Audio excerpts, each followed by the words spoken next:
Hello दोस्तों, YouTube channel पर आपका स्वागत है। आज मैं आपके लिए लेकर आया हूँ एक और रियल हॉरर इंसिडेंट। ये घटना मैंने एक न्यूज़ चैनल की वेबसाइट से ली है। ये घटना अमेरिका की टेक्सास स्टेट के ह्यूस्टन सिटी का है। ये घटना एमिली मडोनिया और उनके परिवार के साथ आज से करीबन 9 साल पहले घटी थी। तो चलिए शुरू करते हैं आज की कहानी। 2013 के क्रिसमस को एमिली मडोनिया ने अपनी बेटी को एक डॉल गिफ्ट की थी। उस डॉल के नेकलेस पे एक बटन था, तो जब उस बटन को प्रेस करते थे तो वो डॉल फ्रोज़न मूवी के एक करेक्टर एल्सा के डायलॉग्स बोलती थी और एक सॉन्ग जिसका नाम लेट इट गो है वो भी गाती थी। मैं इस वीडियो के एंड में उस डॉल की पिक्चर्स आपके साथ शेयर करूँगा। फ्रोज़न एक कंप्यूटर एनिमेटेड फैंटेसी मूवी है जो वॉल्ट डिज्नी एनिमेशन स्टूडियोज़ की प्रोडक्शन है। ये मूवी भी करीबन 9 साल पहले ही रिलीज़ हुई थी। तो अगर आपने कभी डिज्नी चैनल देखा होगा तो शायद आपने ये मूवी भी देखी होगी या इसके बारे में सुना होगा।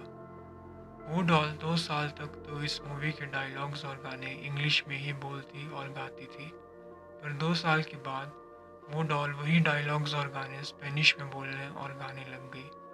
पर हैरानी की बात तो यह है कि उस डॉल में लैंग्वेज चेंज करने के लिए कोई भी बटन नहीं दिया गया था। उस डॉल में एक ही बटन था जो उसके नेकलेस पे था। उस फैमिली के पास वो डॉल 6 साल से भी ज़्यादा समय तक थी, पर उन्होंने 6 सालों में कभी भी उस डॉल की बैटरीज चेंज नहीं की थी। पर फिर भी वो डॉल उसका बटन बंद होने के बावजूद भी कभी कभी अपने आप ही बोलने और गाने लगती थी। दिसंबर 2019 में उस फैमिली ने तंग आकर उस डॉल से छुटकारा पाने के बारे में सोचा, पर वो डॉल उस फैमिली का पीछा नहीं छोड़ने वाली थी। उस फैमिली ने उस डॉल को कूड़े के डब्बे में फेंक दिया था। फिर उन्हें लगा कि अब शायद सब ठीक हो जाएगा। लेकिन कुछ हफ्ते बाद ही एमिली मडोनिया लिविंग रूम में कुछ ढूंढ रही थी, तो ढूंढते ढूंढते एमिली को एक बेंच के नीचे वही डॉल मिली जिसे उन्होंने कुछ हफ्ते पहले कूड़े के डब्बे में फेंक दिया था। ये देख के एमिली काफ़ी डर गई।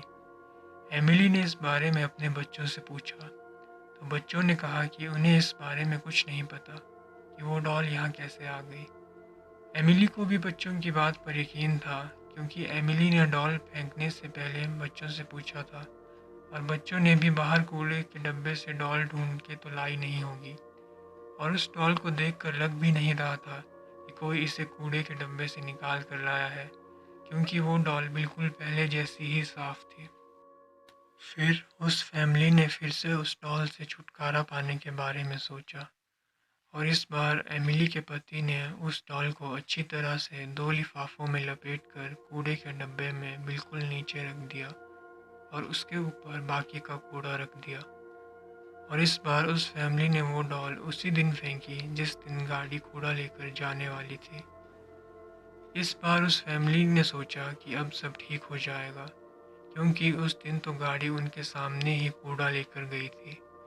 और वो फैमिली सब कुछ भुलाकर कुछ दिनों के लिए ऑस्ट्रेलिया चली गई। पर जब वो फैमिली वापस अपने घर लौटी तो वो डॉल वहीं उनके मेन डोर के पास उनका इंतज़ार कर रही थी। वो फैमिली अब काफ़ी ज़्यादा डर चुकी थी। जब एमिली से एक इंटरव्यू में पूछा गया कि हो सकता है कि कोई आपके साथ मजाक करता हो और आपको डॉल्स भेजता रहता हो, तो एमिली ने साफ इनकार कर दिया और कहा कि नहीं, ऐसा नहीं हो सकता, क्योंकि मेरी बेटी ने अपने कलरिंग मार्कर से उस डॉल के ऊपर थोड़ा सा निशान बना दिया था, इसलिए मुझे पता है कि वो वही डॉल है जो हर बार वापस आती है, क्योंकि उस पर हर बार वही निशान होता है। अब इस बार उस फैमिली ने एक आखिरी बार उस डॉल से छुटकारा पाने की सोची, पर इस बार उन्होंने उस डॉल को फेंका नहीं, बल्कि अपने एक फैमिली फ्रेंड क्रिस हॉगन को मिनेसोटा में कुरियर कर दिया। पर उस कुरियर पर यह नहीं लिखा कि ये डॉल कहाँ से भेजी गई है। उस फैमिली को लगा कि ऐसा करने से डॉल अब वापस नहीं आएगी, और वैसा ही हुआ। वो डॉल अब उनके फैमिली फ्रेंड क्रिस हॉगन के पास है। क्रिस हॉगन ने उस डॉल को अपनी जीप के ब्रश गार्ड में लगाया है, और क्रिस हॉगन का कहना है कि अगर कुछ भी उन्हें इस डॉल के प्रति अजीब लगता है तो वो इस डॉल को एक स्टील पाइप में वेल्ड करके लेक ऑफ द वुड्स में डुबा देंगे। पर वो डॉल अभी भी उनकी जीप के ब्रश गार्ड में लगी हुई है, आप इस पिक्चर में देख सकते हैं। और ये दूसरी पिक्चर एमिली ने अपने फेसबुक अकाउंट पर पोस्ट की थी जब वो ऑस्ट्रेलिया से अपने घर वापस आए थे और वो डॉल उनके मेन डोर के साइड में पड़ी हुई थी।